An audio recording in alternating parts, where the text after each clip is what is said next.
Hey, it's Mike Waters and welcome back to the Mystic Smoker Shop. In this episode, we're going to build a trailer for our 250-gallon direct flow offset. It's not hard at all to do. Guys have been asking me for years to do a trailer build. I've put it off for one reason or another and figured I'd go ahead and knock a video out while I'm building this one here. So one of the first things we'll do is look at the tank and make some considerations about how long we want the frame to be, or the rectangular box that the actual cooker will sit on. And then later on we'll attach the A-frame. We'll talk about all that in just a couple of minutes when we look at a little sketch and do just a little bit of classroom work. The trailer itself will be built on top of a trailer jig. I build enough trailers that I have a trailer jig. Obviously, you don't have to have something like this to build trailers on. If you're going to be building more than one, if you're going to be in the cooker business, then I would recommend go ahead and just slap you together something out of some scrap steel that is extremely flat. And in this case, I think it's a good time to point out what we have here. This was just an old, it was an old welding table of mine that was very flat, made out of good heavy wall tubing. And I put some trusses in it to keep it from ever having warp issues or anything, because the most important thing that we need is a very level surface to build on. I don't like having a covered table because I like to be able to walk between these wings and get in here and do whatever I need to do.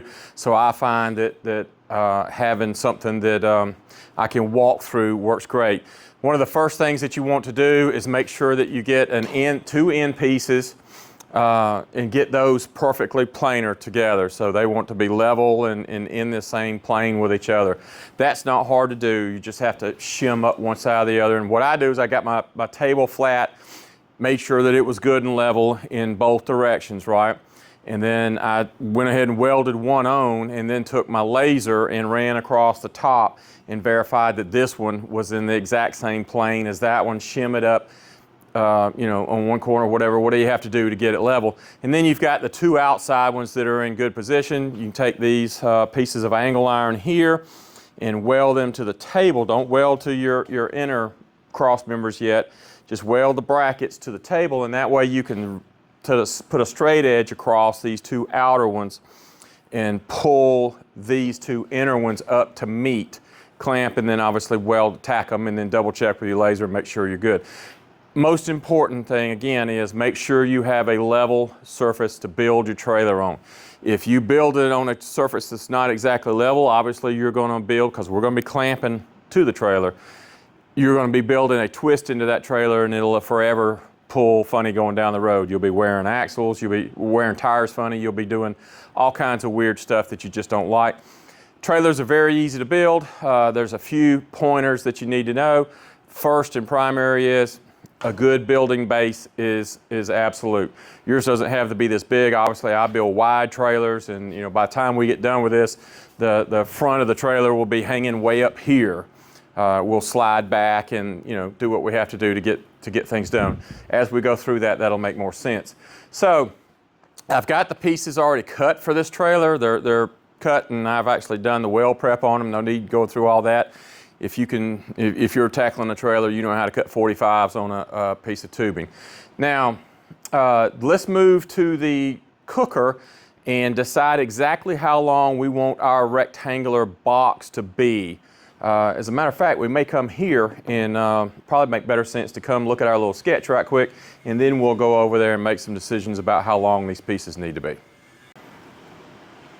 All right, so here we are. I have a little handwritten or hand-drawn sketch that lays everything out pretty easy. I think it's good enough for our purpose here. This trailer is configured two different ways. One is for a 330-gallon, the other is for a 250-gallon. And the only difference between the two is the length and where the front of the trailer mounts to the cooker. A 250 is actually going to mount on the very front cross member of the trailer where the A-frame attaches, and a 330, I put a separate cross member in here for the front of the trailer. The rear of the from here back is exactly the same on both of the cookers. Well, I'll take that back. The axle placement on a 330 is going to be a little bit further forward. We can talk about that later.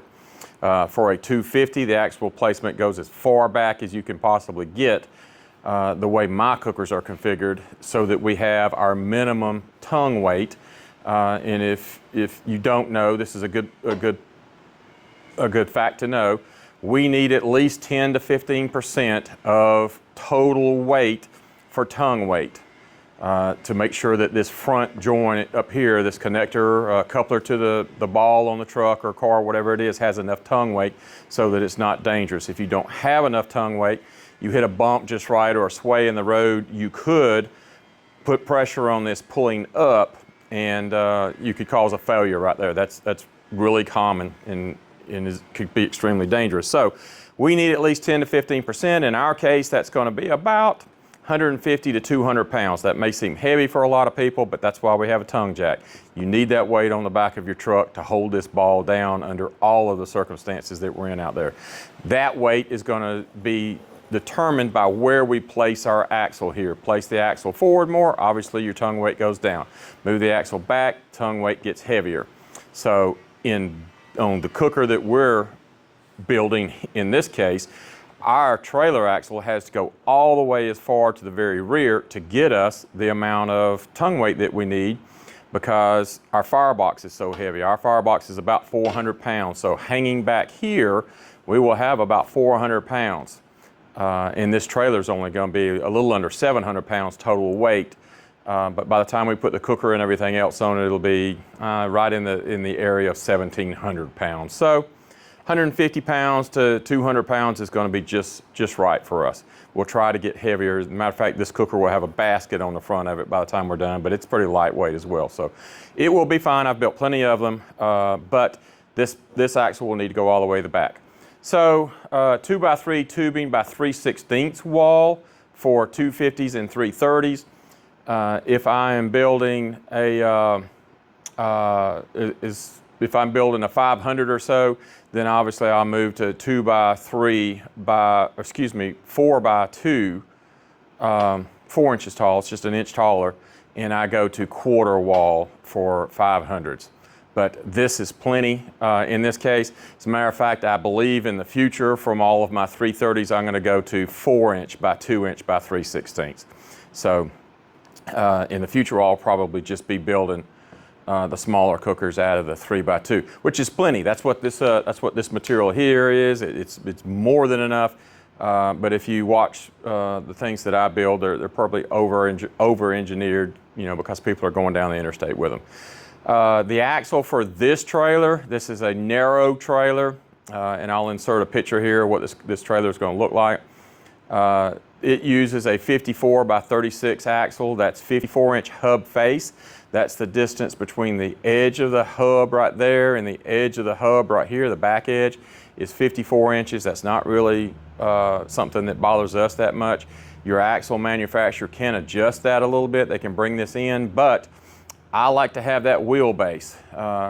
There's always a toss-up between going wider wheelbase on a narrow trailer. You have this gap right here that increases, and the wheel and the fender's just out in your way. I like to get them tucked in as close as I can. But when you tuck them in close, that means that your wheelbase is a little shorter, and this is already a narrow trailer. So I may on my next set of axles bring that down to a 52 by 36. You don't want to bring the 36 in anymore because we need that to hold our 30-inch wide cooker with its feet and all. So the 30-inch, the 36-inch is centers for our springs. So our spring center, a spring will go here and a spring will go down here. And the 36 is the center of that spring to the center of this spring. So we're using 2-inch tubing, right? So our trailer, the outside, from the outside of our trailer to the outside of our trailer, 1 inch over here, 1 inch over there, it makes it a 38. So when you're cutting your cross members here, don't cut them 36 because of your axle. Your axle obviously is going to hook in the center of this. There will be 38. So we know that piece is going to be 38. We know this piece is going to be 38 long to the outside of our 45. The next question is going to be, how long is this piece? And we'll walk over to the cooker in just a minute to determine how long we want that to be. But before we go there, let's explain a couple of things about cooker trailers. A lot of people ask, Mike, why do you use rectangular tubing? Cooker trailers need to be extremely rigid. The problem is if you built this trailer out of C-channel or out of angle or something like that, or maybe used a boat trailer. Boat trailers in particular, you can notice if you stand on a boat trailer here up by the boat, by the bow of the boat, and it's hooked to your truck and it's on the axle back there, you can hop up and down here and you will see this entire trailer flex down. And they'll actually twist too, depending on which side you're on. Boat trailers benefit from having that extra cushion, okay, that flexibility. That's why they're almost always made out of C-channel, at least the good ones are, because C-channel is designed to be flexible and twisty and still hold its strength. It'll come back to where it was. That's good for boats because the boats sit on top of the bunks, right, with the carpet on them, strapped down in the back, strapped down in the front. Well, as that boat trailer's going down the road on an uneven road, it's flexing and twisting and curving with the road, changing to conform with the road. That boat is actually moving ever so slightly on top of that trailer on the bunks. Even though it's strapped down, it does slip just a little bit. And even if it's a 1/16 of an inch, that's a lot when you consider what I'm about to tell you now. If we bolt or weld, I always bolt my cookers. That's why you see these holes here. I bolt cookers using big grade 8 bolts. We'll look at those in a minute.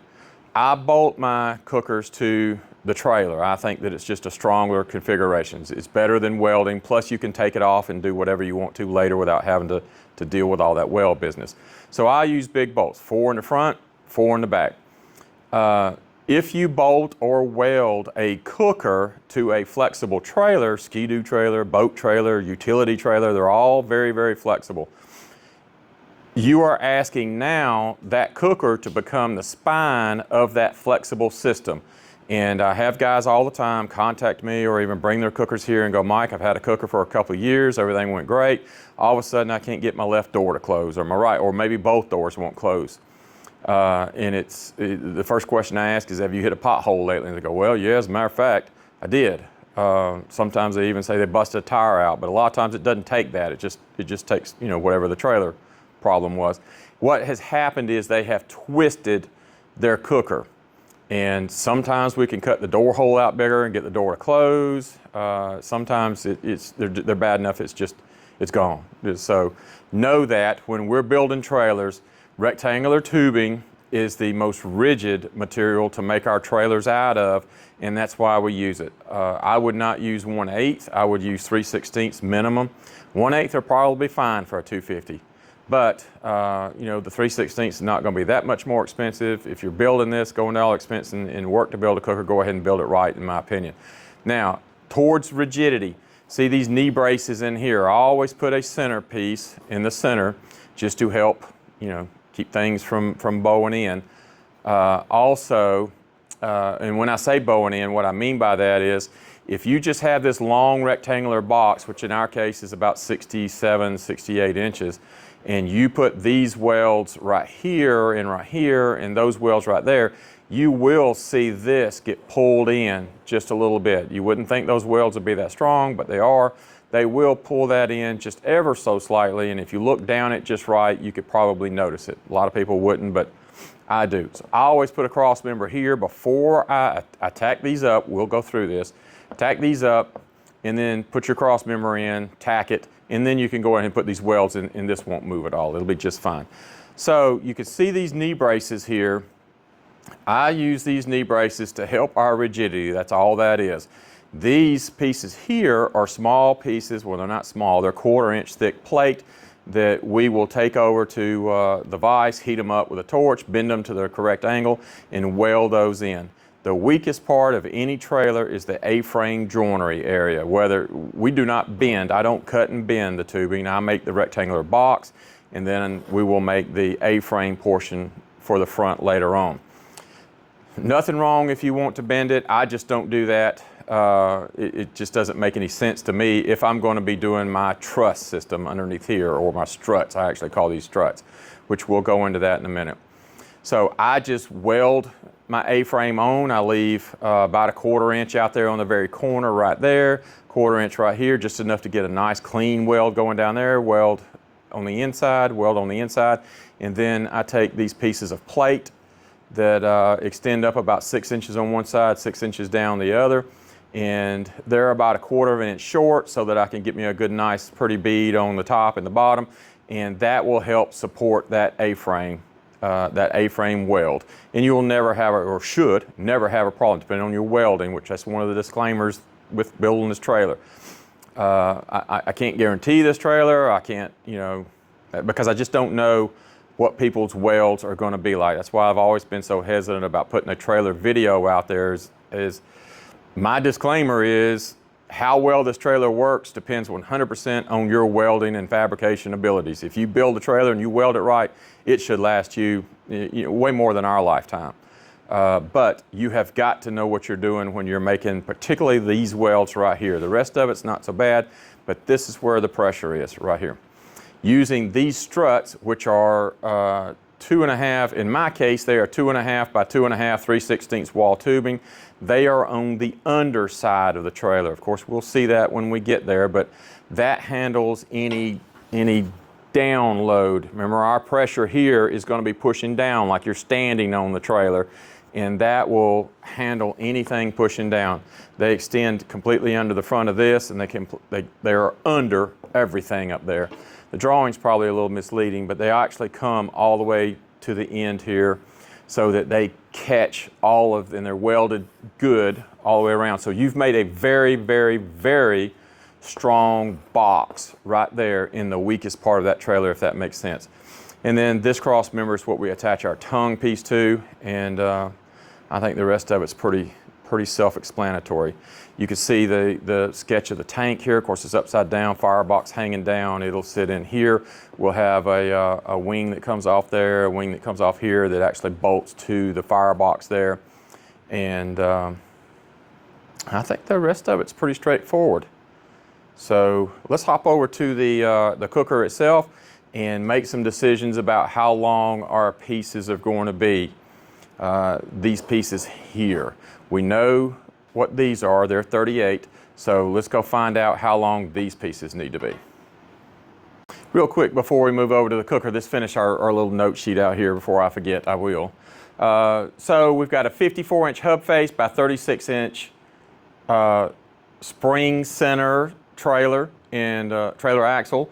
And I like to use 5 lug by 4.5-inch lugs. That's the hub configuration. The trailer manufacturer will ask you what you want, and this is the information that we want to be able to give them. 54 by 36, and we want it on 5 lug by 4.5-inch spacing on the lugs. They also make this in 5 by 5. I would not recommend getting a 5 by 5 because 4 by 4.5 is the most common out there. If you get a 5 by 5, you're going to have to order wheels if you ever need more wheels. The 5 by 4.5 is standard. You can pick those up just about anywhere. Also, it's a 3,500 pound axle. Some guys will say, Mike, 3,500 pound, you're only going to have a little bit under 2,000 pounds worth of cooker in trailer. You always want to count the trailer as well. So why wouldn't we run a 2,500 pound? Here's the thing, you always want to give yourself about 1,000 pounds of cushion there. Some guys may say that's overkill, but I have seen plenty of trailer axles damaged. They'll work fine as long as they are running in good conditions. But remember, a lot of interstates out there, particularly if there's a bridge at the bottom or highways, doesn't have to be an interstate, a lot of roads will have a bridge at the bottom of the hill. Well, at the bottom of the hill, maybe there's a little bump or something near that bridge, and the axle will set down, so the weight of the cooker and everything kind of pushes down.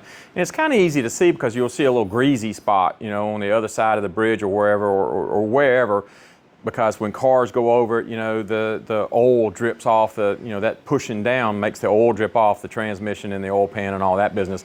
So you'll spot those areas by the big greasy spot either on one side or the other of those dips.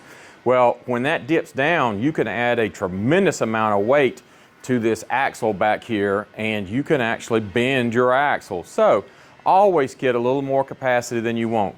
On this system, we wouldn't want to go the next size up, which would be 5,000 or 52 or even 6,000 pounds. And a little note there, a lot of trailer axle manufacturers they used to make 5,000 or 5,200s. Now they're almost all 6,000. So be that as it may, we would not want to go in this case to a 5,000 pound axle. Some guys may say, well, you know, if 3,500 is going to do it, 5,000, you know, I'll never have a problem. But want those forces to be dampened just a little bit by the springs. And if you've got too stiff of springs, you're just going to beat your cooker to death. So, in my opinion, for 250s and 330s, and I even do the same axle on my 120. So 120 through the 330s, I run a single 3,500 pound axle setup like we're talking. I put the 5,000 pound hitch right here. I think the 3,500 pounds is going to be just fine. But axle ordering, there's the information right there that you need. Any distributors out there for axles will probably be just as good as any of the others. I like to buy American-made axles. That's getting harder and harder to do now. So even a lot of the quote American-made axles are not, the components are not actually made in America anymore. They're made in China. But if you look around, you can find some axles that are actually American-made. The Dexter axles are still here, I understand. At least at the time of this video. But they're expensive. They're very expensive. So I have tried over the years some of the Chinese axles because you can get them for like half price. And gosh almighty, they're a nightmare. So the best you can do to run with American-made axles, understanding that some of the components are going to be Chinese, but it's just something that we have to contend with. With axles, you get what you pay for, in other words. So now I think we can ease over to the cooker and see what we need to do as far as getting our links and layouts set up. So we have our width of our trailer determined already. We know that the total rectangle width is going to be 38 inches. That's an inch on either side of our spring centers, right? Now, our cooker feet for this trailer are the same width as the diameter of our tank. So they are 30 inches. Now that's going to give me 3 inches on either side, right, for my spring centers for these to mount. So we've got plenty of room. The trailer is going to stick out about that much, and that's going to give us just a little bit more room. So width-wise, we're good. That works out well. Now, we just need to determine how long our long pieces are going to be of our rectangle. Obviously, we want our first cross member to end right here. So we need to pull the tape from here back. Now, this piece is 2.5 inches wide, but that's fine. It'll make sense in a few minutes. While we're not really going to care about the difference between this being 2.5 inches wide versus our rectangular material being 2 inches wide. That will be fine. It's just going to hang over 1/4 inch on either side. But for this purposes, we just want to go from the outside of here back to where we want the end of our trailer to be. That's the magic number that we want to come to now. So we will have another cross member in the back that this foot sits on, but it doesn't make any difference where this cross member ends up being. As a matter of fact, in the initial weld up of the cooker, we're not even going to weld that cross member in yet. Once we build the rectangle, we're going to set the cooker on the rectangle, space the back of it up, and then we will position this cross member to fit exactly where our holes are. That'll make more sense later on, but just to help build that picture in your mind. What we want to do now is determine where this very rear cross member is going to be. And I like for it to sit about 1 inch, maybe 1.5 inches away from the back side of the firebox. Remember, we want this darn cooker as far forward as we can get. We don't want to be wasting any space. I even take some high temperature spray paint, from Rattle Can. I use KBS or POR 15 for these cookers, and both of them have it in flat black, which is going to be fine. I even paint the back end of that cross member right there with high temperature paint. I have done it with regular paint before, never had a problem, but if you want to be overkill, just paint the very back of that cross member, at least from here to over there with high temperature paint. You'll never have to worry about it failing due to the heat from the back of the firebox. In my opinion, the back of the firebox never gets that hot. All of the heat is coming up, but that's out there if you want to give that a try. So we give ourselves about an inch, inch and a half, and at this point, that end of that wheel is exactly an inch and a half from the face of my firebox, so I'm lucky I don't have to have somebody hold it for me. And I can just run all the way up to the front here, and that's going to give me, put some glasses on just to double check. And that's going to give me roughly 68, either 68, 64 and a quarter. I can't remember when I called it, what I called it the other day when I cut those pieces off, but that's how we're determining our length. Remember, don't go from there to here, go from all the way back about an inch, inch and a half to the back of the firebox to the front half of our foot. Now that's on the 250s. If this were a 330, obviously the tank would be a little longer, but I would still keep my foot about that area because I don't like my feet on a 330 to get too far apart because I don't want that tank sagging in the middle. I'd rather have a little more hang off, you know, the foot is right here. I would rather have it, you know, about this much hang off up here, a little more hang off back there. So our cross member configuration will be different. Otherwise, the trailer is exactly the same. So in a 330, this would actually mount right there. And we would have you know, just a dead cross member running across there to hold our struts underneath that we looked at just a while ago. So I think that's pretty straightforward. Here's one of the bolts that I bolt these cookers down with. They're 5/8 diameter. I don't know how long that is, 6 inches, whatever it takes to get through the 1/2-inch plate and then the rectangular tubing, and the big old honker washers and the nylon lock nuts go on there. So 8 of these, 4 in the front, 4 in the back, are holding the Mystic Smokers cookers down.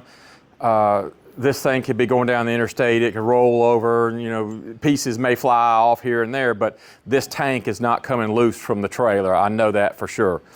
So that's going to be a whole lot stronger than welded it on.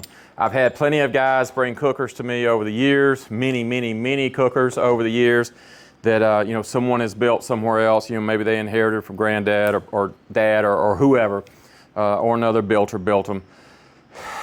Couple of things about mounting cookers to tanks right quick. Never, in my opinion, never ever should we be mounting these cookers to a trailer system on the original feet that this cooker came with. You have to understand that this cooker was designed to sit in grandma's backyard for 60 or 70 years, which is what it's done, right? And then finally it comes out of date and it comes available to us to build a cooker out of it. The feet on these cookers were designed to sit still on concrete blocks or whatever, almost always sitting on concrete blocks, solid block. And over years, those blocks will settle out to where the cooker sits nice and even. At the factory, these feet are not designed to start with to manage the torsional loads of being on a trailer. They're just not. They're designed to sit still. The only force they have is facing straight down on nice level ground. Even if the ground wasn't perfectly level to start with, over a period of years, those blocks have settled to where now it sits where it's going to sit. So, 2 things. One, those feet are not designed to handle that. You could go in there and re-weld and, you know, maybe beef some of that up. In my opinion, that's just one of the 2 major reasons that we wouldn't want to use the original feet. Another reason is this cooker, at least the way I build cookers, never sits straight up with the bungs on top. That would put the bungs way too close to my door opening, and we've talked about all that in other videos. I like to roll the tank back, which of course there's 1 foot weld and there's the other down here. So, and same over here, you can see 1 there and 1 there. I just cut the feet off, clean those off, and now I have a better, more dependable face to put my door. So you can see in one of the other videos, probably the door cutting video or the layout video, both of those will discuss that. That's another reason that I don't use the original feet. 1, they're not structurally designed for it. They can't handle it. 2, it's not the best place to put the tank anyway. You wouldn't want to do that. Real quick note, you wouldn't want to roll the bungs all the way to the bottom either and have the feet on the top. Of course, you'd cut them off. Those bung, unless you plugged them and capped them good, those bung holes will collect grease. That grease will go rancid, and that's going to cause you all kinds of problems too. In my opinion, The best place for the bungs is about right in here on the back, if that works out with your tank, or at least above the drip line, if that makes sense, so they can't capture grease and cause problems there. So back to the durability of those feet, or the design capabilities of those feet. I have people bring me cookers all of the time to have, you know, new firebox put on, you know, upgrades, collect, you know, new modern collector and stack set up and all that kind of thing. And I always make a point to look at the feet and how they, you know, just the condition of how things are attached to the trailer. And I cannot tell you how many times it's almost to a T. It's almost to every one of them. If they are using the original feet, at least 1 or 2 welds is broken on those feet. You know, if you break 2 welds on the back, you've only got 2 more holding on, right? The same with the front. As a matter of fact, a couple of months back, or probably 3 or 4 months now at the time of this video, I had a guy bring a cooker in and he only had 1 weld holding that cooker onto, and he had no idea. All of these owners have no idea that their welds are broken loose. So, point is, try to shorten this up. If you're going to be building cookers, especially if you're going to be selling cookers, go above and beyond for safety out there. You do not want to get in a situation where your cooker has failed on the interstate and someone is, you know, knock on some wood, gotten seriously injured, or God forbid, even worse. The liability will fall on you. So just know that. Or another thing that we need to consider when we're designing our trailer is that drain right there. So if you look here, we have plenty of room between that front cross member there. I'm talking about where this cross member will be, not my build table, but that cross member. And that gives us plenty of room for that ball valve to fit. Now, I like to, like I mentioned in the video where we talk about building these feet, I like to put on 250s, I put the drain right there. Now, on in as well with the 330s and the 120s. On a 330, that cross member is going to be up here, so that will still give us plenty of room for that drain. So, just something to keep in mind when you're building trailers. Don't forget, you're going to have a drain in there, and you don't want that drain to be hitting the cross member. So, let's get up on the table and start building a trailer. All right, so I've got just about all of the weld prepping done on the trailer parts, or at least the trailer rectangle parts. Now remember that there is a seam in each one of these. Sometimes it's on, you know, one of the walls, or sometimes it's on the bottom, or on the top or the bottom. I like to configure my trailers where that seam is always where we can't see it. Most of the time they're in real good shape, like this one right here, and you, even after you paint it, you can't notice it, but sometimes you can. So when you're cutting your pieces, try to plan your 45s. If it's on one of the walls, like one of these is, try to put your seam on the inside so that you're not seeing it.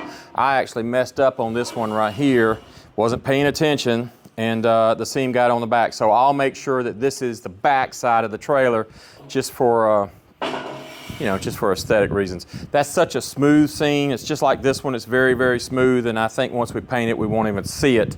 But sometimes there's a little bit of a groove right there that you just don't want. So, weld prep, I put a bevel on all of my corners. Some guys don't do that. I always do. I don't like just a flat butt weld, so.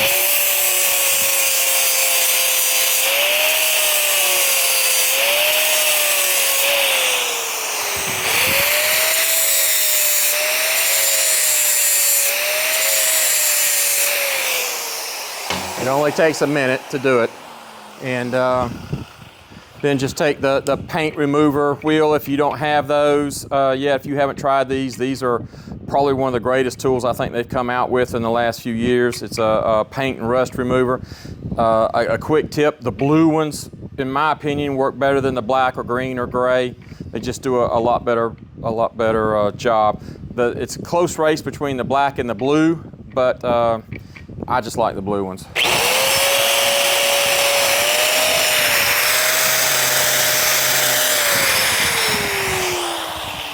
And you can see how quickly it gets that mill scale and that oil off. It makes a nice clean surface for welding.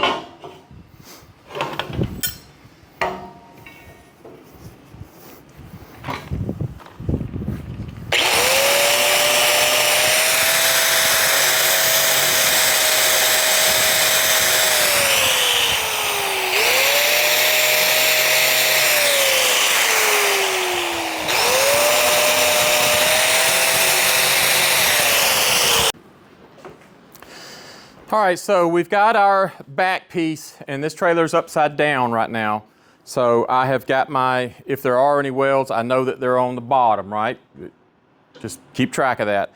I'm talking about the seam welds, and everything is on the inside, because I know that with the exception of the one that I messed up. But anyway, I've got the two pieces down, the first two pieces down. We won't go through putting every piece together. It's pretty much like watching grass grow, but there are some points that I want to talk about here.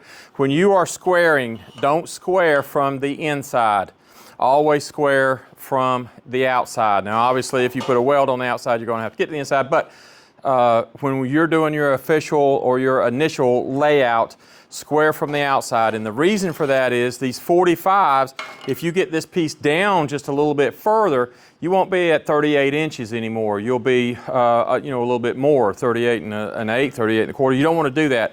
If you run your squares from the outside to the outside, you're going to eliminate and minimize that almost to nothing. Of course, we're going to double check before we start tacking things up, but we're going to go ahead and tack this side up, because I know that we're good.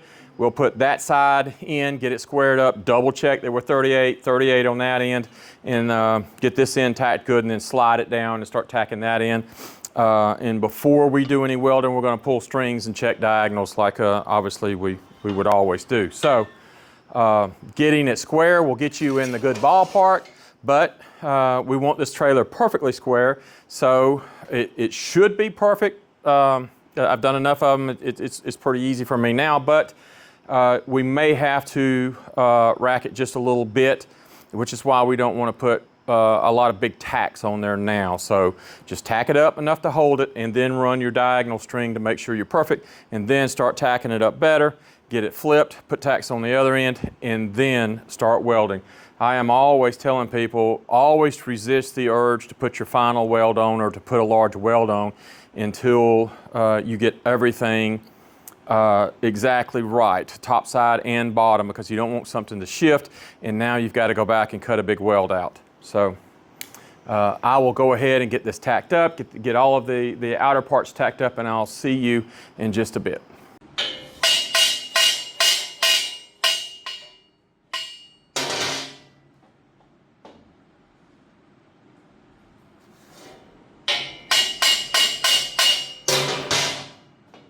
All right, and before we tack that one in place, we're going to stretch the tape across there and make sure we are indeed 38. And we are about a 64th under 38, so that should be perfect right there. Double check square. And we could go out just a tiny bit on that end.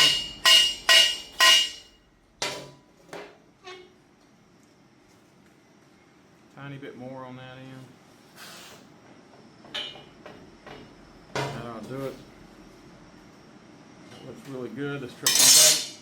Make sure that we didn't move off of 38. We are dead on 38. So don't forget to prep work on your cross members. I like to get this greasy film off of everything. Some guys tell me that they use acetone or brake fluid cleaner. Just know, never use brake cleaner on something that you're going to be welding. I occasionally have a can of it in the shop. I don't let it anywhere around anything that I'm welding, but sometimes I'll run into something real greasy and I do need it because it works very well. Just know that you'll create some pretty dangerous gases if you're welding over that brake cleaner stuff. Just don't do that.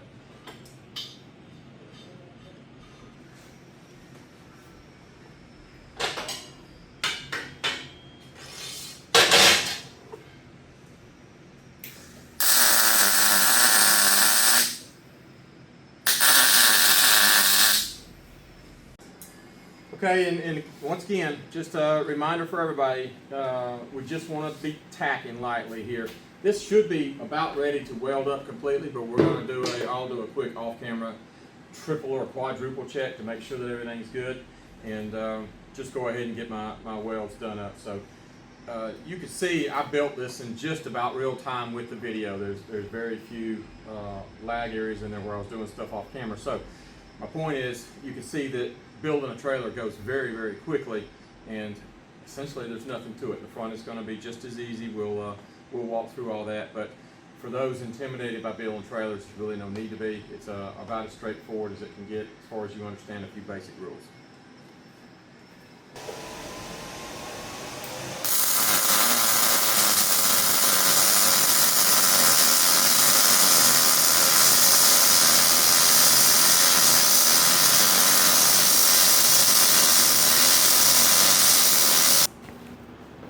All right, so like I said, these trailers go pretty quick. We've got the rectangle box built. That's in good shape. I've got all my welds cleaned up and everything looks real good. The next thing to do is start building this A-frame. I like my angle pieces on the A-frame for these cookers to be 68 inches long. That just gets my trailer the right length and all of that business. So from very tip to the very tip up there, and we'll see how those are cut in just a little bit. I like this piece to be 68. You could go 72, 76, whatever, as long as you want to make it. 68 is just a good, I think that looks aesthetically right for a 250 for me, and I'll insert a picture of that trailer here somewhere, one side or the other, and you'll be able to see how proportionally that looks out. But so I cut these pieces just a little bit longer than 68 right now, and what we need to do is get our angles right. And I use just a piece of straight tubing, leftover straight tubing, to run a string. If you see this yellow string right here, I'm going to zoom in on it just a little bit. I have put a center line on this piece. Of course, it's 38 inches, so exactly 19 is a center line there. That string will go through the center of this line, and the same back there where it's tied off. And I will be running exactly perpendicular to here in the center, so I can run that string down the top of this piece, and I'll pull the camera over here where you can watch that string go back and forth as I move the end.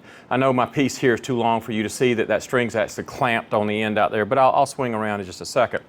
So what we will do is get this piece centered up, and then bring some scraps like this over and set this piece up here, and set it up there, and we can go ahead and get our marks, but we'll get to that in just a minute. So let me show you how I adjust for center. You can see here where that string is just clamped on there, and if we look down the trailer, you can see that it goes all the way from one end to the other. So what I'm going to do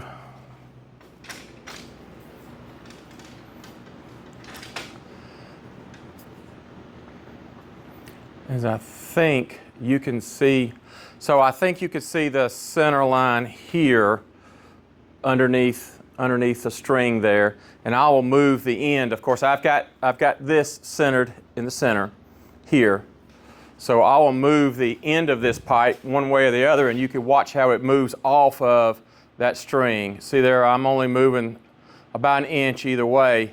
That's an inch, and that's an inch, so it doesn't take much. So you can see how it's very, very accurate. And I'm lining up exactly on my string, and my pipe may have moved over just a tiny bit. Let me look and see if it's still in the center. Yep, it moved over just a little. So now my pipe is centered, and I need to go back on the string. There we go. Now, so if we look from one end to the other,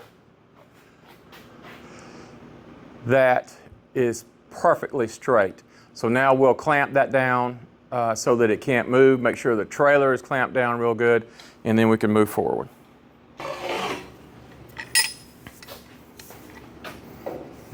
And I am always needing these big clamps, so anybody out there that's retiring out of metalworking or something like that and has some clamps that they can get rid of for cheap, I know a lot of guys are very, very proud of their clamps. They're too proud of them, but every now and then you run across guys that would like a good home for the clamps to go.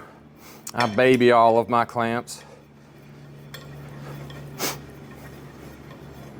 and I hope when I'm done with this I can find somebody that would appreciate them and take care of them.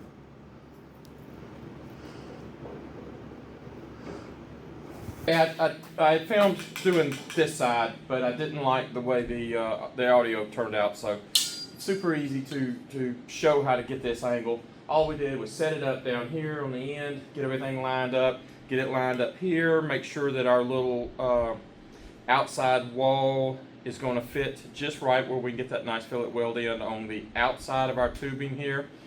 In other words, it hangs this way just enough that we can weld on that outside corner. So we're going to cut here, cut that piece off. And the best way to get that I found is just to go ahead and take a straight edge, put it up against the flat tubing right there, and go ahead and make our line.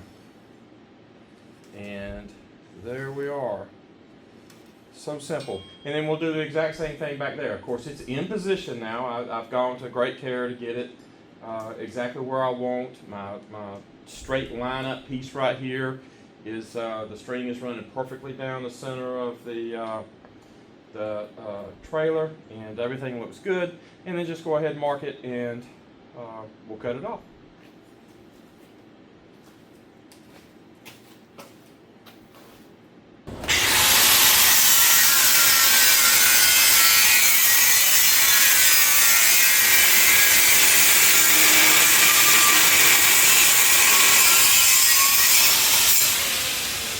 Okay, let's point out a couple of things real quick. One, notice that my two pieces are not sitting at the same distance here. That's fine. That's by design so that I can tweak them. I have not cut that end to the correct length yet. I always cut that end last so that I can tweak this. Even if I get that angle perfect, I'll still leave it just a little bit long so that I can gently pull it back to where both of these are exactly right. Also, notice that this piece here is, we've got just a little bit of a gap there. It looks bigger on camera than it is in person, but anyway, we'll get it exactly right. So what we have is, if we look down through here, the underside is just a little bit touching right there. So I'm going to put a mark in the area that I want to sand or massage that on the underside there. Basically, this surface right here is touching down there. Nothing else is touching. So, real straightforward, I'm going to just pull that back. And I don't see, maybe I'll do just a little bit right in here as well to get that pulled back. And that'll tighten all of this up. That's certainly fine. There's nothing, absolutely nothing wrong with that. Well, that will weld just beautifully, but we're going to get it perfect. All right, real quick tip. I need about, I don't know, about a ½ inch is what I needed to cover that ground right there. So I never do it all in one cut. I generally do it in 2 or 3 cuts and then sneak up to it and test it. The piece is not that heavy. We can carry it over there and you know, get it done right without going past our cut. It wouldn't be a nightmare if we went past our cut. We just have to trim the other side back. You know, that's just more work than we want. So I generally take off about 3/16 at a time and work my way back. Keep in mind that it's not linear. So if you take off a little bit on this end, it's a little bit more that shows up on the other end. So just keep that in mind. I generally do it in, you know, 2 or 3 steps. Yeah, that's perfect. That looks good. Everything lines up good. Everything is in the right position. Time to start putting some small tacks on, very small tacks, and then we'll triple check everything, tack it up good, and then start welding. What do you think, girl? Okay? Okay, so we've got these A-frame corners welded up. Of course, now remember, we did not weld that in. That end is clamped because we're going to take this piece back out, right? And it will eventually get cut about right here. I like to put these struts here. Of course, they'll be on the underside. This is marked top, so we'll have to flip this to put our struts on the underside. But I like to go about that far right there, which is about 30 inches. So, you know, 15 inches from center on one side, 15 on the other, and that's going to handle all of that load right there. This is a small cooker. It's just a 250, so, you know, it's not that big of a system. It's not that heavy. If this were a 330, I would run that out about 40 inches, give us about 20 inches on either side to help distribute some of that load. And of course, these two struts right here are going to be 2.5 by 2.5 by 3/16 wall tubing, so they're pretty stout. I don't like to go as thick as the 3 inch. I just like to save a little ground clearance, and I think the 2.5 helps break things up and look pretty good. So I'm going to go ahead and cut us some pieces that are 30 inches long, and they will be our struts here, and they will essentially go from here to there, which looks proportionally right. And we'll need another piece that looks similar to that, and that is going to be of course 34 inches. So we need some 34s, we need one of those, and we need two that are 30. And once we get our 30s in here, then we'll come in and measure and see how long this one's going to be. I don't want to do that until we get the 30s sat in place and start seeing what we need. But I can tell you now that we're going to go at least, here is 15, so we can give them a couple of inches longer and for sure be safe with like a 28. So I'll cut 1/28. And that may give us an inch or two scrap, but we'll be all right with that. So I'll go cut a 34, 2 30s, and a 28, and we'll start working on this area. All right, so we've got this piece welded in, and remember that's going to be the rear piece for our struts that are going to go through here. Here's the front piece. I cut it to 28. That gives me, I don't know, a ½ inch extra. It doesn't matter. But we need to transfer this line. I've got it spaced out to where I have exactly 13 inches between. Of course, that's going to be 15-inch on centers. So 13 inches between here, 13 inches between there, just to make it look uniform. It doesn't matter at all if you're off an inch or two one way or the other. It's not going to make any difference. And now we're just going to transfer this line. So set your flat edge up against the piece there. Make sure that you're good and straight. And just put this mark. We actually want it on the inside here. And we're going to cut this side of the mark. So if we basically do away with the white line, that's what we want. Now it's time to mark the foot where the actual foot for the cooker is going to go. And that's going to be important right now because when we put our trusses on, these two trusses right here, or struts, whatever we want to call them, of course they'll be on the underside, right? But they will run through here. We don't want them to fall in the area where our bolts are going to be. So it's a good idea to go ahead now and mark where those bolts are going to fall so that we can run that strut right between the two, split the difference between the bolts. So I have done this enough that I've got a template. It's just a big old piece of that flat bar that I use for the foot.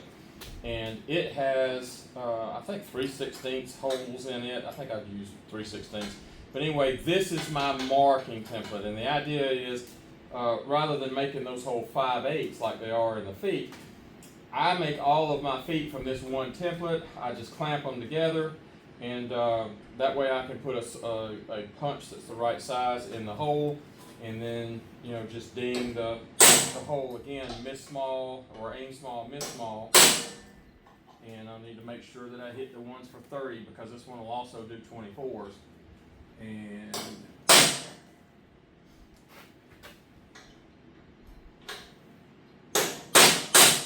so now I know exactly where my holes are going to be.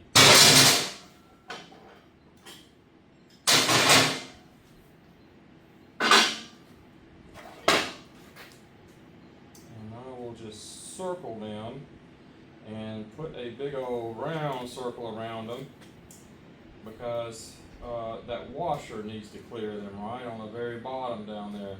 So I'm putting a big old honker circle around them to make sure that my struts don't get anywhere near that circle. And I'll use the mag drill to drill those. I mean, you can use anything, but you know, if you got it, why not use it? It just makes things easier. So those holes are there, and basically our struts are going to end up doing this. We'll split the difference between those holes, get them nice and square, but it'll be on the bottom and it'll be square tubing. So let me get those cleaned up and cut, and I'll be back in just a few.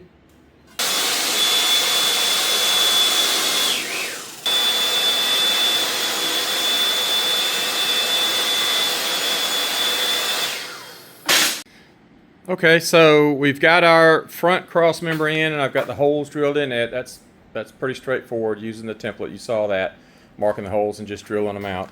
And I reamed that to a 64th larger than 5/8. So I've done the same thing with this back one, but notice it's not welded in place yet. It's just sitting on the blocks, and of course I've got a piece of sheet metal sitting under it so that it's the same level as the rest of the trailer there.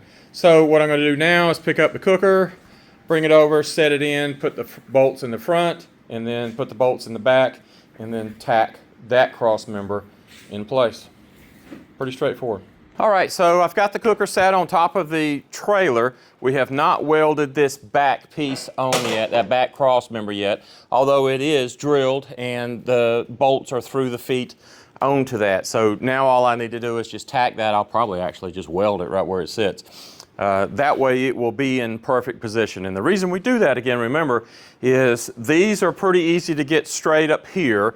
And what I would recommend doing is take a template. You could use 1/4 inch flat bar would be fine, or whatever, and put it on the underside of the foot right there. And even tack it on either, and cut it to exact length, and even tack it on either end. And because this template has got the small holes in it, you can set the cooker up on there with the template attached to the bottom, of course, and then just transfer your marks via a punch down to this piece. That way you know that even if your foot is not in perfect alignment this way, right? We know that it's going to be level and in the same plane, but it's very difficult to get the foot exactly square to the tank. So you could be off 1/8 of an inch or so, and by the time, if your foot is off 1/8 of an inch, of course, that's going to be pulled straight this way, which means your tank is either going to swing to the right or the left in the back. And an 1/8 inch off up here could mean as much as a 1/2 inch or more back there. So that is something that I've run into in the past, and this is my solution to get around it. When I'm making those feet, I just make me an extra template, tack the template to the bottom of these, set it down on the cooker, use a little punch that goes through the little hole there, and mark your holes, pick it up, drill it, and then you won't have any problems at all. The front one will be fixed, of course, if you do like I do here. On 330s, of course, there is an extra cross member. The 330 does not mount the front of the tank to the front of the trailer rectangle. It will, the foot will mount here, and there will be another cross member up here. So you can leave both of these cross members unwelded if you want to, and never even run into that problem. You can just set it down like I do here. I just set it on some blocks, put me a piece of sheet metal right there so that it sits perfectly flat with this piece. And you know, then there's no way that you can go wrong. As a matter of fact, then you could slide forward or back even to adjust this distance there. And in this case, it's about 1.25 inches. I really like it about 1 inch. So I'm about 1/4 of an inch further back than I really like to be, but it's not going to make any difference at all. It's just what I'm used to.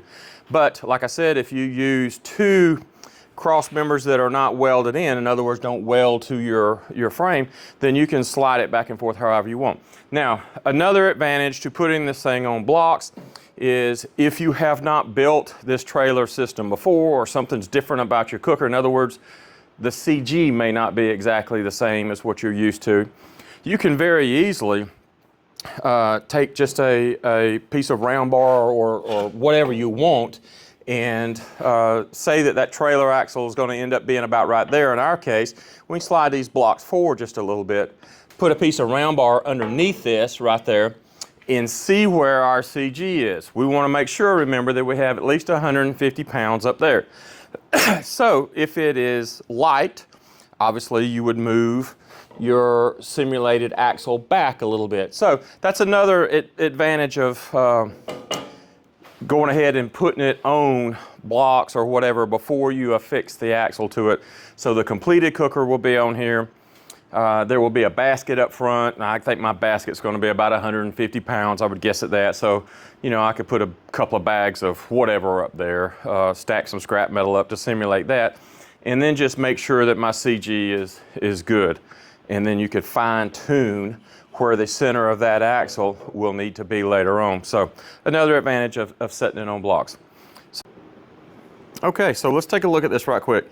I've gone ahead and welded that cross member in place so that I can pick the rear of the cooker up, leaving the front of the cooker sitting on those blocks up there. And I'm just simulating the weight of the basket that'll go up here. I'm figuring it's probably gonna be 100 pounds or so, and that's about 100 pounds of stuff. Of course, I've just got the stack sitting in it. It'll get a stack hinge eventually, but that's gonna be negligible, and the valve is not on there yet. That'll be pretty much negligible in the way of measuring tongue weight. But here's my point that I'm getting at.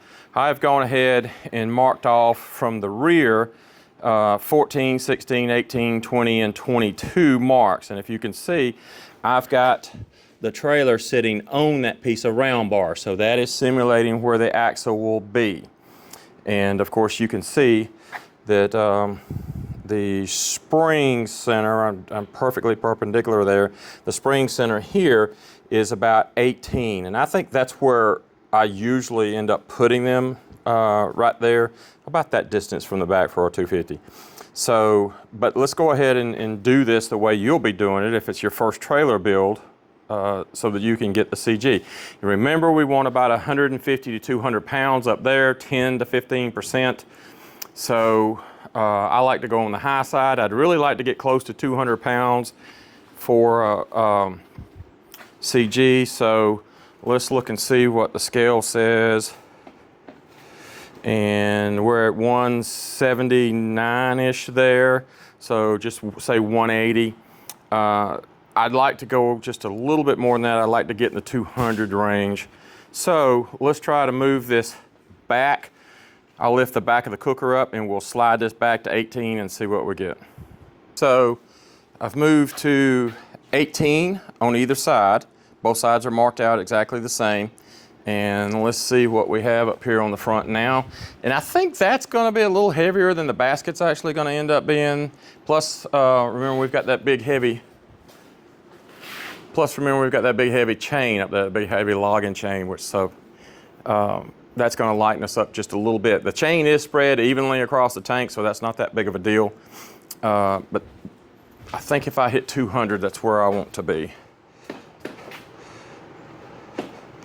And if we can get the scale to work, 205 is what it says there. So we're right where I want to be. So I like that, and I'll go ahead and move the cooker over.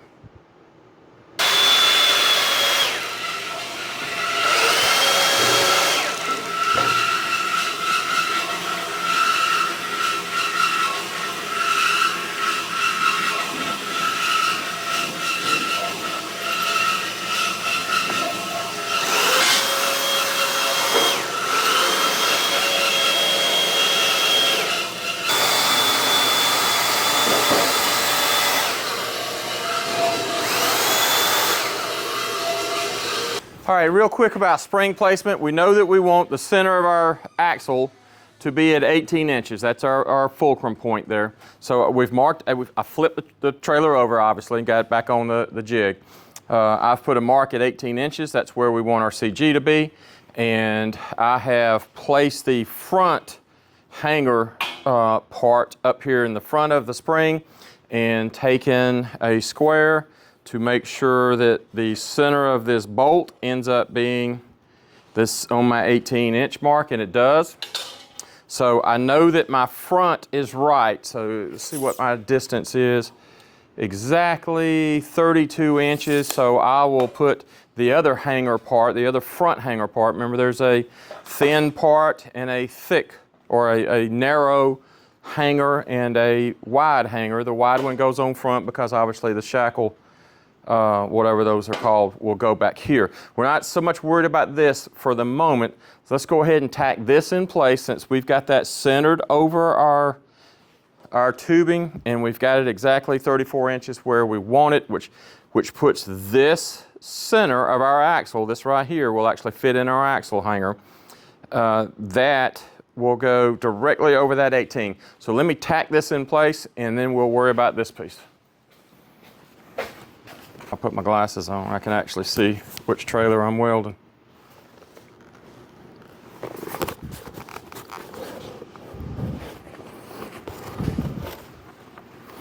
And by the way, I know when I just did that, several guys are going to comment in the remarks section, you ought to get you some cheaters. I've tried that. They mount, obviously cheaters are basically reading glasses that mount inside your helmet. And it's not for me. I'm sure it works great for some people, but once you get to like the level of 2.0, which is what I am, you've got to have your readers on to see how your weld went. So if you're in your helmet, as soon as you pull your helmet up, you can't see anything again. You got to put your readers on. So in my opinion, why not just leave your readers on?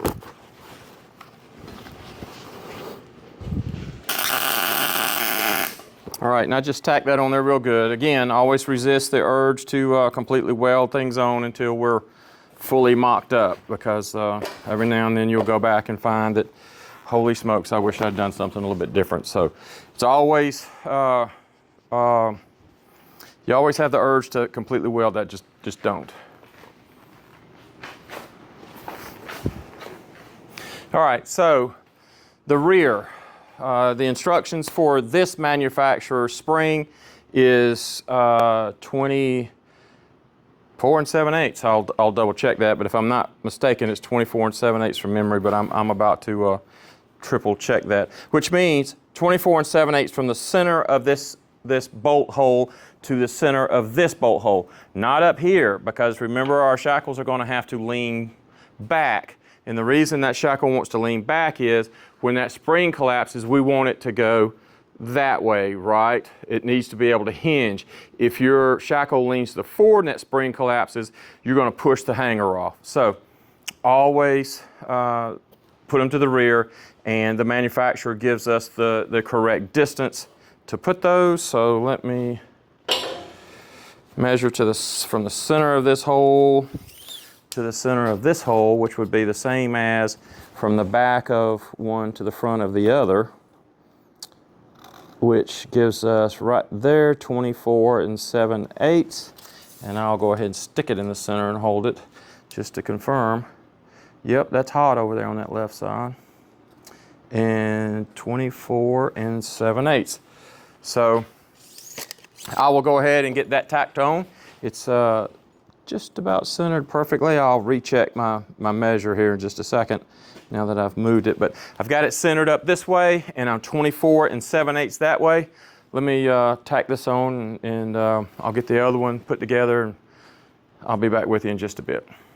All right, pretty straightforward. We got the springs put on. You know, that's kind of like watching grass grow, but there you go. If I line up perfectly square on that, you can see that those shackles do tilt back just the tiniest bit. But that's built into that 24 7/8 distance between this hole center and that hole center. So there you go, pretty straightforward. Now I'll set the axle on and we can move forward. I think I'm actually confident enough that I can go ahead and weld those brackets in place. And you know, I've done this enough that that's where it's going to end up be. So I'll go ahead and weld those on. But if this is your first time doing it, I would just get it tacked real good, get everything built up, and then come back and do it. The only danger is you do not want to forget to weld those up. So your call one way or the other. All right, real quick tip up here on the coupler. Remember, there's no need in us being way out here, right? Because we don't need that extra length. I like to get this weld that's going to be right here, right there, to kind of come back into this meaty area right here. Because remember, wherever we weld something, there's going to be a little bit of weakened metal. It's just the nature of welding on either side of that weld. The weld itself will be super strong, but we have weakened the metal just a little bit because of the heat there. One reason we try to keep the heat down. So, but I like to, knowing that, I like to run this little bit of weld right there. And that way we maintain our strength up here. No need adding another weakened section there. It's going to be negligible, not something to worry about, but just know that it is there. So we need to mark this to where we can cut it off far enough back that it's not going to interfere with any of this business, right? We don't want it to hit that. So in this case, I've just put a Sharpie mark right there. That's going to get us a good 1/2 inch back behind the moving mechanism there so that it can't interfere with that. I have seen cases in the past where guys cut that off too close and it pushed that up, and then your tongue is not going to fully disengage all the way back. Not my favorite design up here, but that's what we're with nowadays, unless you go to a different style, which there are more problems for me with those than with this. So let me go ahead and cut that off, and I'll weld this on. And one of the biggest gripes that I have, well, two. One, it's very difficult to find these in just carbon steel, not coated. I don't even know if this one's galvanized. I'm going to find out here in just a couple of minutes. I think that it is. Or is it zinc or some other plated? That's obviously zinc plated here, but I'm not sure exactly what kind of cancer-causing business they put on right there. Knowing that we've got to weld this, or I guess you could bolt it through if you're cheap, but it needs to be welded, in my opinion, and then fill these spot areas, fill these up as spots. So who knows what we're breathing in? So I'll use the helmet, the PAPR, the respirator style helmet to weld that. But I will obviously take some of that off down here where I know I'm going to be welding. And another little gripe while I'm on it is these silly stickers. For God's sakes, it takes me longer to pull that sticker off than it does to actually weld the darn thing on. So while I was moaning and whining there, I may as well add those couple of things. Okay, so moving right along, got the hitch on. That's pretty straightforward. We got all 4 of our little corner braces in. That looks pretty good. And don't forget to go ahead while you've got it upright to make these welds here, right? That's pretty easy to forget. We put those on when the trailer was upside down, and it's easy to forget those if you don't pay attention there. Of course, we'll do a walk around right before we're finished, or before we paint rather. And we shouldn't find anything that we missed, but that's an opportunity to catch things. So I'll go ahead and put the axle on, get the tires on, get this thing set down. Whoops, excuse me, I'll have to flip it and do these welds on the bottom, these brace welds, and obviously the underside of the hitch. I like to weld the underside of that as well. So I'll flip it and then put the axle on, and then we'll set it on the ground and start working on fenders. It's always a nice feeling to get that trailer jig out of the shop. It takes up so much room. So wheel it out and we'll have a lot more room to move around.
All right, we're on the home stretch with the trailer, and it's time to put the fenders on.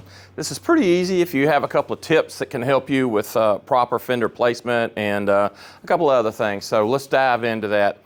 One of the funniest things I see, or most aggravating in some cases, things that I see with trailer builds is oftentimes whoever builds a trailer doesn't put a lot of effort into getting the trailer fender height right. I see some of them that are way too long. As a matter of fact, when you have a load on the trailer or some sort of downward force that pushes the springs, you'll see where the tire actually burns the paint on the top of the fender. from scrubbing there. So some of them will get too low, some are too far back, some are too far forward, some are too far out. You know, one will be out a long ways, one will be in. So those are things that may seem small or trivial, but it does go a long way towards the overall appearance of your trailer if your fender height is uniform and correct. One of the simplest tools here in the shop, cheapest tool, certainly the cheapest tool in the shop, and probably one of the most important tools in the shop is my little foam spacer block system. It's just some blocks of foam that hold my fender up to the right height. Every tire size, every tire shape is going to have its own little block. So if you build with different tires all the time, then you will have to come up with your own little spacers for each setup. But I use basically the same tire over and over and over for each of my builds, so I can use the same set of blocks. It's just duct tape holding some foam blocks together, spaced about 1 inch apart maybe, just so that they can bend. And they are spaced to give my fender the right amount of clearance off of that tire. And so I can stand back and look and inspect. I want to make sure that my clearance is the same all the way around, that I have a nice reveal all the way around. Of course, when you set the cooker on the trailer, you want to make sure that you're not doing this empty, that you're actually setting this distance if you have a load on there, because that's obviously going to change what we have here. That cooker is not going to set the springs down at all sitting still on this 3,500 pound system. So where it is right now is where it's going to stay, and we'll see that in just a little bit anyway, because I like to put the cooker on the system while I'm setting this distance here. Now, I've done this trailer, I've built this trailer many times in the past, this entire system many times, so I know that I want this fender to sit where I can see about 1/2 inch of this radius, this tire radius, sticking out. We don't want any of the tread area sticking out, obviously, when we're looking down, because obviously water and everything else from the road is going to be able to pull up. But there is always a trade-off between having this fender so far out that you're having to bend over it, or having it too far in that the fender doesn't function as it's supposed to. You know, stopping rain, the spiral of rain that off the roadway, or throwing little pieces of gravel up and all of that business. So the toss-up is get it in as close as you can so you don't have to lean over it as much. And when I say close, getting it closer to here, or far enough out that the trailer fender functions as it's supposed to. So from experience, I know that I like to see, when I look straight down, about 1/2 inch of this radius sticking out there. And that's what I see as that compromise between being narrow and being wide enough to function. So another tip is I do not use the backing plates for these fenders that come with them. In my opinion, they are way too thin. Our mounting system, our mounting bracket for the fender is going to be an L-shaped 1/4 inch by 2 flat bar. And we're going to bend a 90 degree on it, weld it here, and it's going to come up and weld to the back plate right there. That is a very sturdy mounting system. We'll go through that and do it here in just a few minutes. Cheap, doesn't cost you a thing to do it, just using some scrap flat bar. I like to get, rather than using the backing plates that come with them, you can order the fenders with the backing plates or without. I get them without, and just get some pieces of scrap 1/8 inch plate and make your own backing plate. It's true 1/8 inch, so it's going to take a weld very good. It's going to weld to that 1/4 inch flat bar nicely. It's going to be extremely durable, and you will not have to worry about this fender bouncing around and the wales breaking loose. Many times I have seen this thin gauge steel, the weld over time, because going down the road, that fender's going to want to be vibrating around, especially if you have a tire out of balance or something like that, or rough roads, whatever. I have seen in many cases where the weld has torn loose from, actually torn the thin metal off of the backing plate, and the fender is either dangling in several cases. In all of my years of being, I have seen fenders come completely loose from the trailer, get hung in the wheel, shred everything and then go bouncing down the road. So avoid a dangerous situation, at least in my opinion and experience. Make a thicker backing plate. Don't use the cheap ones that come with it, and we'll make a good bracket system to go with it. Now, off camera, I will flip this trailer back over before we put the fenders back on.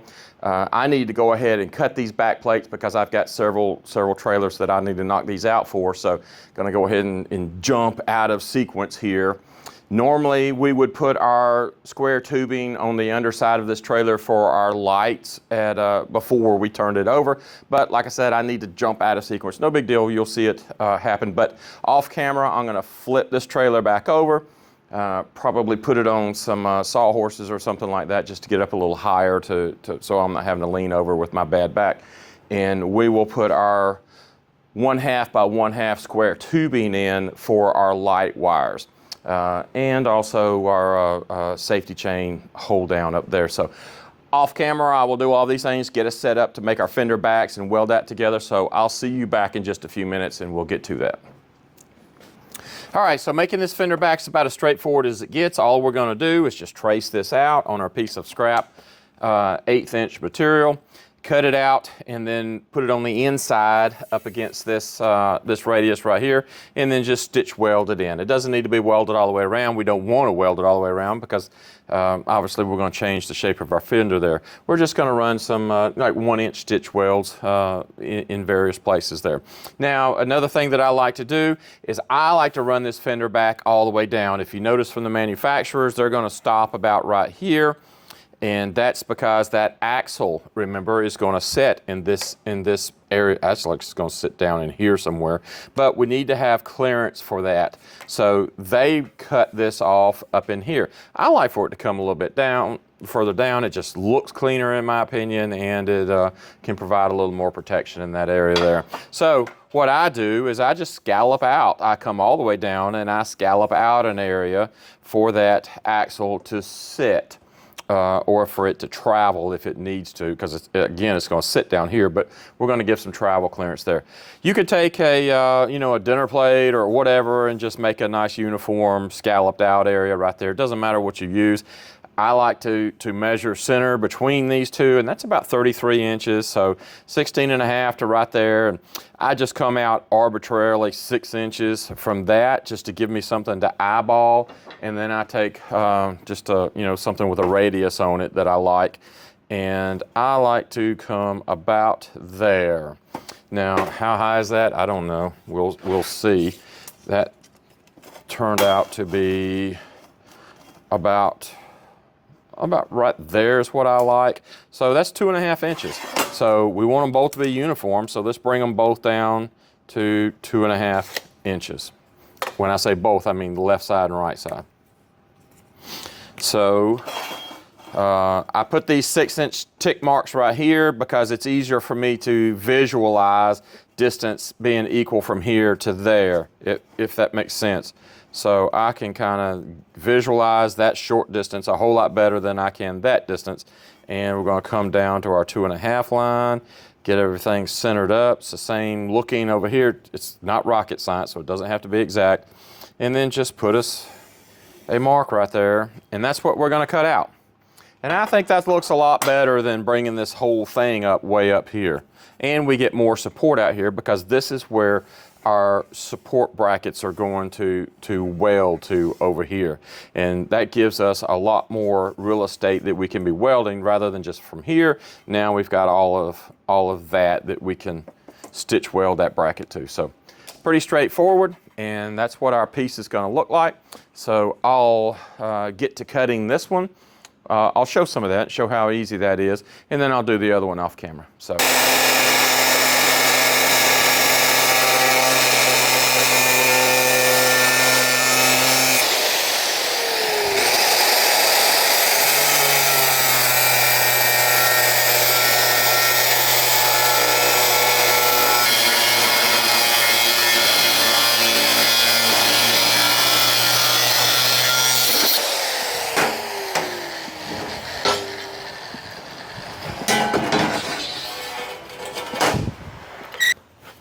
All right, so the moment of truth.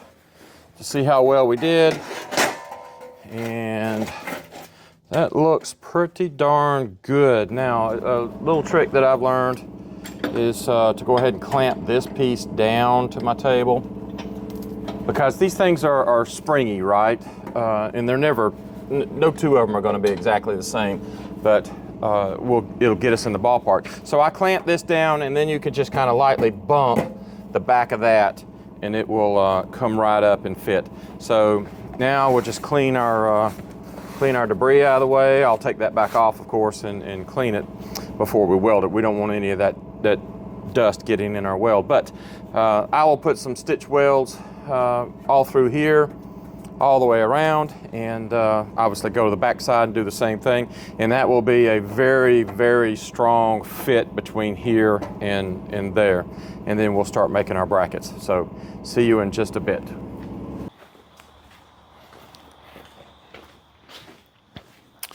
All right, so I've got the trailer turned over, and we're going to put the trailer light tubing on. I like to run the trailer light wires inside a piece of 1/2 inch by 1/2 inch square tubing. That's just large enough to run the wires through and still have just a little bit of room to slip a couple of extras through if you need to for markers or something like that.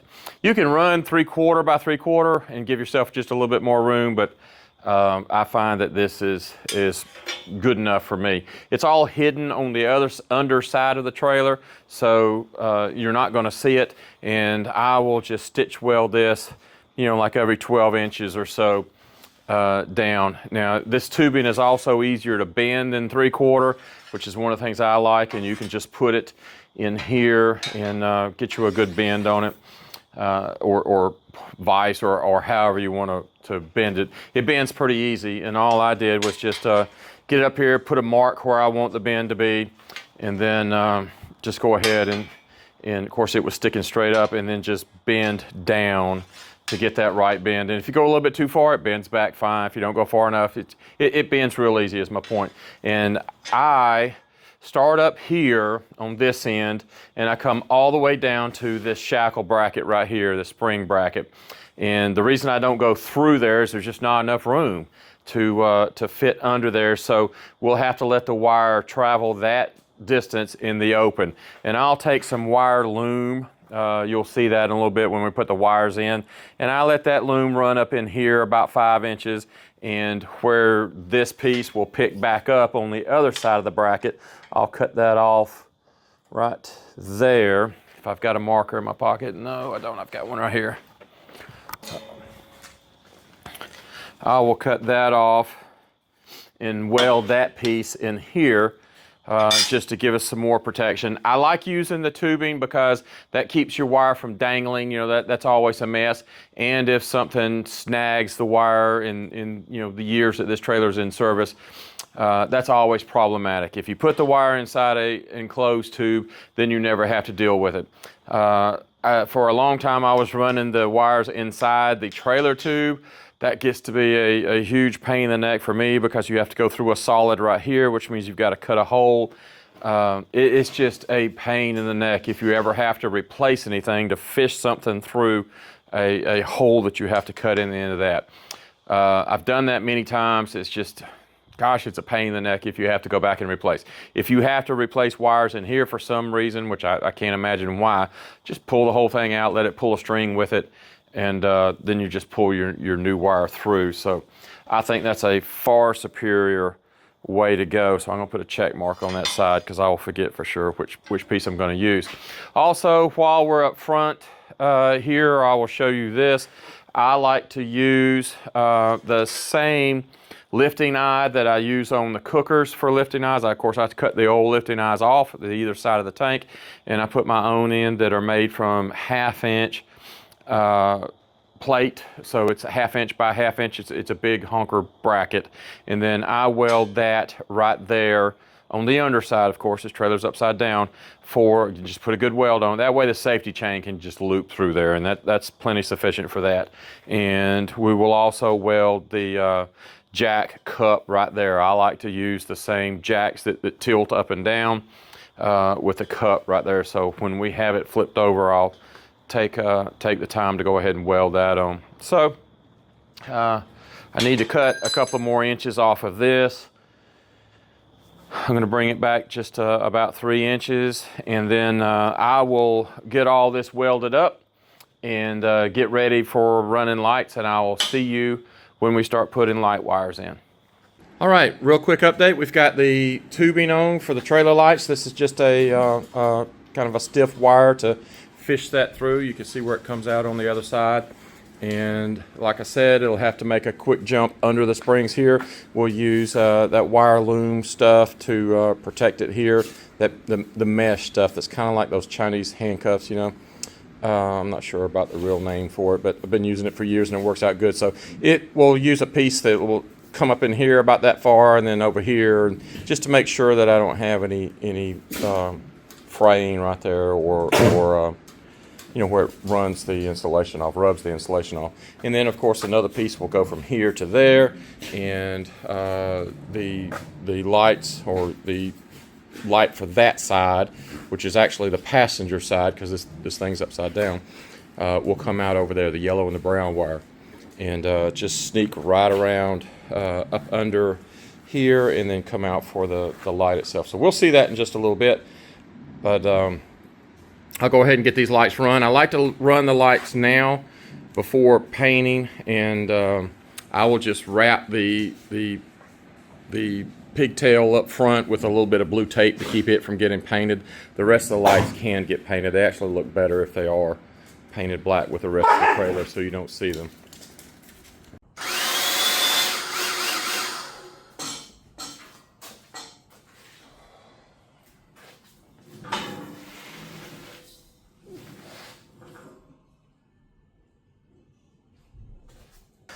All right, so I've got my fender set up here, and after a little bit of moving it around, and I would encourage you just to take your time and get the fender right. It's not one of those things that you want to look at a month down the road and go, holy smokes, my fender is crooked. So a few measurements that we want to double check. One, the cooker is on a level surface. My shop is good enough for that. And I've got my little bullet level there, and it looks good. It's perfectly level. The distance off of the tire is going to be exactly right because we've got our little gauge in there, our little homemade gauge that's going to set that distance just right. It's going to be equal all the way around.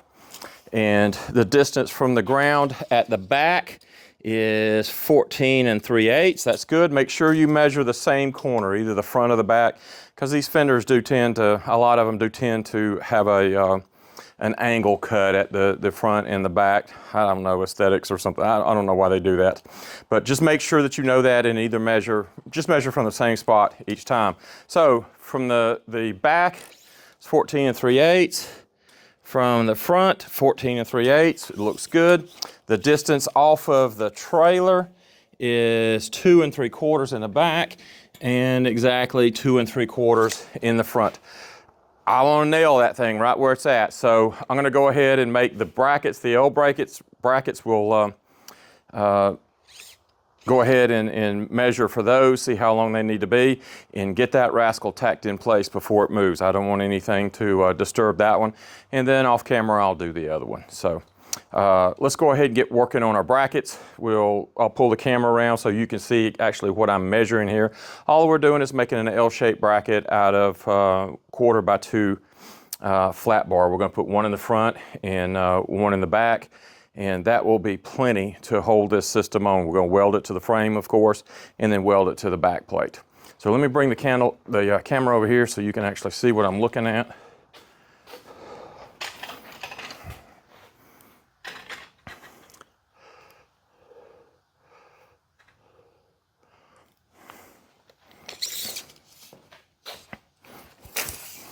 All right, so we're going to let the piece of angle for building purposes, we're going to make it a little bit too long. In other words, the actual distance is like 4.5 inches, but I'm going to go ahead and make it 5.5. This part of the L, the lower part of the L, and I'll trim it to final length when I'm done. I don't want it to be too short. So I'm going to start at, give it about 1 inch extra.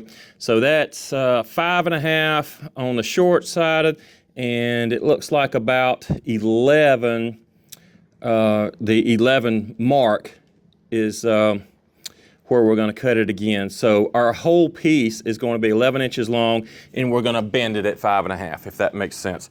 And the back should be exactly the same. Should have room to do that. Yes, that'll work.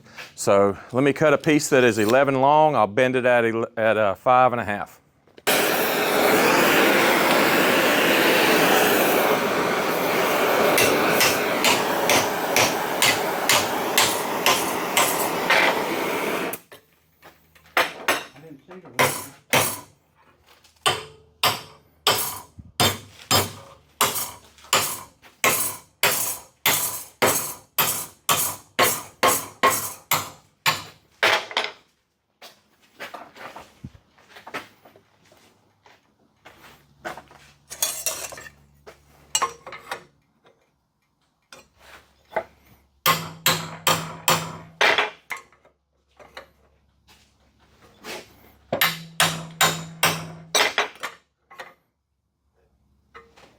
Okay, so I've got the brackets made, pretty straightforward, just a couple of L brackets, and I run them as tall as they can go, but still get them, you know, kind of equally spaced. I don't know how far apart those are, but they are at the same elevation on both ends.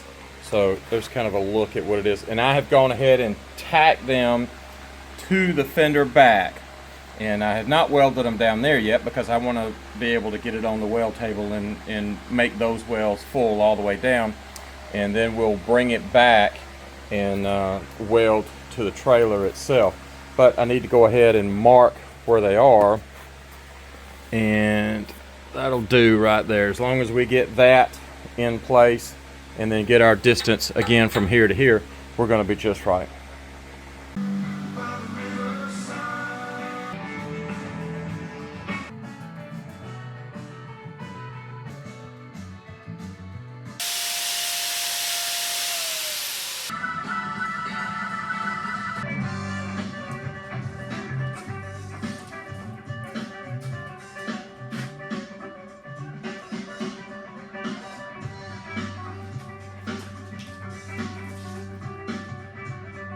Okay, this looks like a good spot to end this episode. Got a couple of paints on it. It's the Rust-Oleum Professional High Performance, I think is what they call it. I'll show you a little shot of that in just a second. I like the gloss black for the trailer, and I like using the Rust-Oleum over automotive paints. I was using the automotive paints for a while, and that's just a little too difficult for customers to source if they happen to scratch it or you know, need to make a repair somewhere. Then Rust-Oleum is pretty easy to find, and the industrial version or professional version rather is extremely durable, and it lays down well. I thin it with acetone per the instructions between 20 and 25%. So it sprays well. The only downside that I see is hardening time is pretty extended. It's 24 hours minimum between coats, and I have talked to their technicians, and they say make sure that you wait at least the 24 hours under normal conditions. And the shop stays about 70, 73 degrees. It's dead winter time now, so it's, you know, freezing outside, but my little mini split keeps the humidity down and the temperature around 73 in here, so that works out pretty good. Let's look at the paint right quick.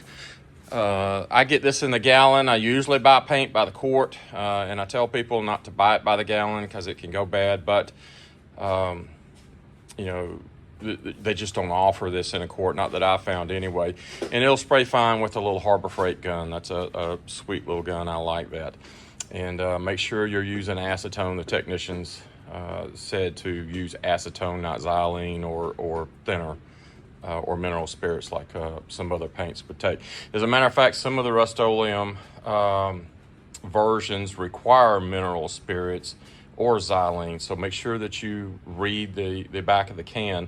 Don't use you know, what you have used in other Rust-Oleum products, because they do have chemical or different recipes.